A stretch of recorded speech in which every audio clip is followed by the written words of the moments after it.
वाराणसी नगरीत एक कुटुंब वास्तव्याला होते. ते कुटुंब काश्यप कुटुंब म्हणून प्रचलित होते. त्या कुटुंबात 3 पुत्र होते. 3ही पुत्र विद्याध्ययनात पारंगत होते. ते कठोर धम्म जीवन जगत होते. काही काळाने ज्येष्ठ पुत्राने संन्यास घ्यावयाचा विचार केला. त्यानुसार त्याने गृहत्याग केला. त्याने प्रवर्जा घेतली. त्याने उरुवेलाच्या दिशेने प्रयाण केले. तेथे त्याने आपला आश्रम स्थापन केला. त्याच्या 2ही कनिष्ठ भ्रात्यांनी त्याचे अनुकरण केले. त्यांनीही संन्यास घेतला. ते सर्व अग्निपूजक होते. अग्निहोत्री होते. त्यांच्या लांब लांब जटा होत्या. लोक त्यांना जटिल असेही म्हणत होते. ते 3ही बंधू उरुवेला काश्यप, नदी काश्यप आणि गया काश्यप म्हणून प्रख्यात होते. उरुवेला काश्यप याचे 500 जटिल शिष्य होते. नदी काश्यपाचे 300 जटिल शिष्य होते. गया काश्यपाचे 200 जटिल शिष्य होते. 3ही बंधूंपैकी उरुवेला काश्यप प्रमुख होता. उरुवेला काश्यपाची ख्याती सर्वदूर पसरली होती. त्याला जिवंतपणी मुक्ती मिळाली असे मानले जात असे. दूरदूरून लोक त्याच्या आश्रमात येत असायचे. त्याचा आश्रम फाल्गू नदीकाठी होता. तथागतांना उरुवेला काश्यपाची ख्याती कळली. उरुवेला काश्यपाला धम्मोपदेश द्यावा असे तथागतांना वाटले आणि शक्य असेल तर धम्मदीक्षाही द्यावी. त्याच्या वास्तव्याची माहिती घेऊन तथागत उरुवेलाकडे प्रस्थान करते झाले.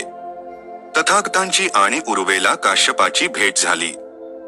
तथागतांची इच्छा उरुवेला काश्यपाला धम्मोपदेश देऊन दीक्षित करण्याची होती. तथागत म्हणाले, हे काश्यपा, तुझी असहमती नसेल तर मला एक रात्र तुझ्या आश्रमात निवासाची अनुमती द्यावी. मला हे मान्य नाही. काश्यप उत्तरला. मुचलिंद नावाचा रानटी नागराजा या स्थळीचा अधिपती आहे. भयानक शक्ती त्याच्या अधीन आहे. अग्निपूजक तपस्व्यांचा तो घोर वैरी आहे. तो आमच्या आश्रमांना रात्री भेट देतो आणि आम्हाला कष्ट देतो. ज्या प्रकारचे कष्ट तो आम्हाला देतो त्याच प्रकारचे कष्ट तो तुलाही देईल याचे मला भय वाटते. नाग तथागतांचे मित्र आणि अनुगामी आहेत याची काश्यपाला माहिती नव्हती, पण तथागतांना मात्र याची पूर्ण माहिती होती.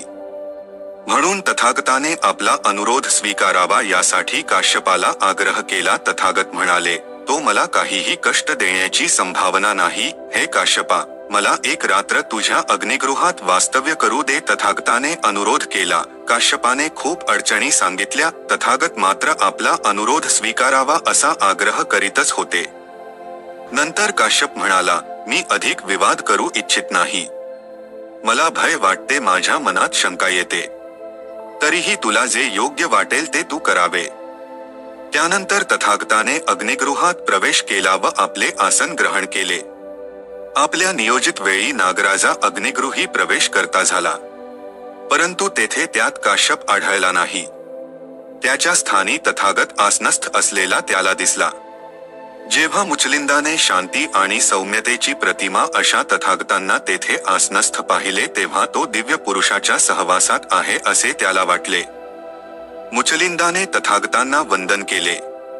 त्याने तथागतांची पूजा बांधली.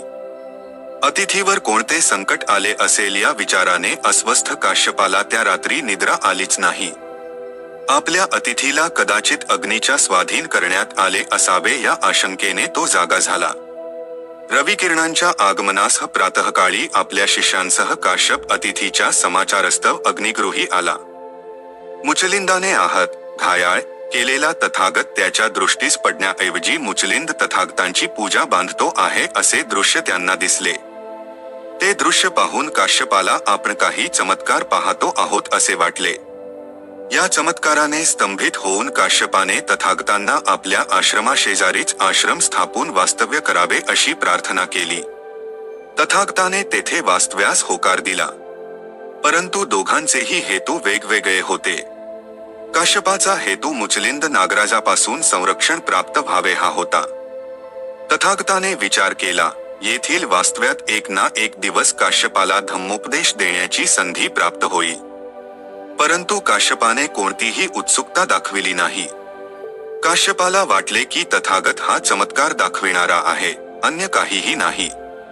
एके दिवशी तथागताने स्वतःच पुढाकार घेऊन काश्यपाला विचारले, तू अर्हत आहेस काय? काश्यप म्हणाला, अर्हत काय असतो हे मला माहीत नाही. तू मला हे स्पष्ट करून सांगशील काय? तथागत म्हणाले. तू अर्हत नाहीस तर हे अग्निहोत्र तुझे कोणते कल्याण करणार? नंतर तथागत काश्यपाला म्हणाले, आर्य अष्टांगिक मार्गापासून विचलित करणाऱ्या कामवासनांवर ज्याने विजय मिळविला तोच अर्हत होय. अग्निहोत्र माणसाला त्याच्या पापापासून मुक्त करू शकत नाही. काश्यप अभिमानी होता.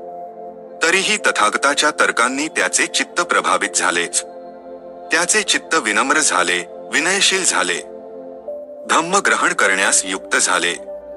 त्याने हे स्वीकारले की त्याच्या अल्पज्ञानाची तुलना जगदवंद्य अशा तथागतांच्या ज्ञानाशी होऊ शकत नाही. अशा प्रकारे सर्व शंका निरसानंतर उर्वेला काश्यपाने विनम्रपणे तथागतांच्या धम्माचा स्वीकार केला.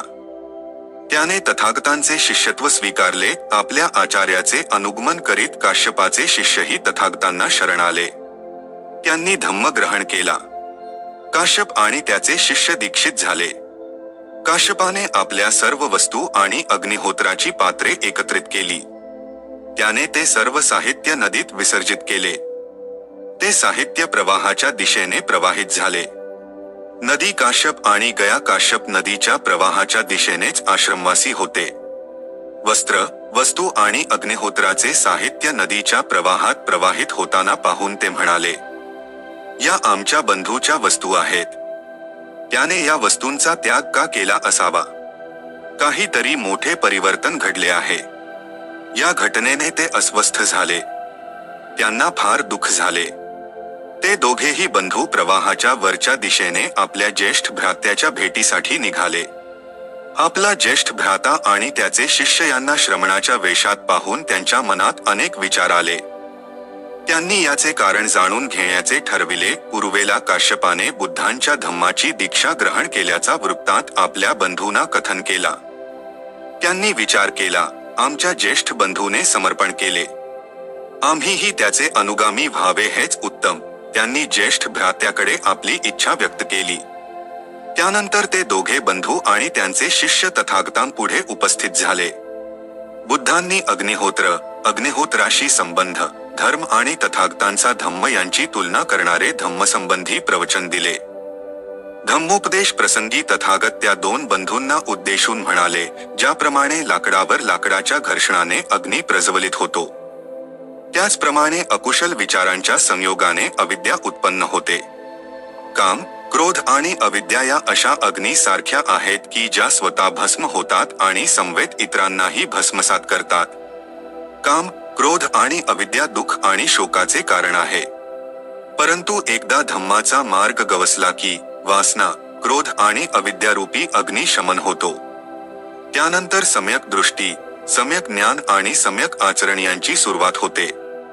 एकदा चित्तात पापाविषयी घृणा निर्माण झाली की ही घृणाच तृष्णेच्या क्षयाचे कारण ठरते. तृष्णेचा क्षय झाला की माणूस श्रवण पदाला प्राप्त होतो. ते श्रेष्ठ ऋषी तथागतांना लक्षपूर्वक श्रवण करीत होते. त्यांची अग्निपूजेविषयीची श्रद्धा लोप पावली. त्यांनी बुद्धाचे अनुगामी होण्याची आकांक्षा व्यक्त केली. काश्यपांची दीक्षा हा तथागतांचा मोठा विजय होता.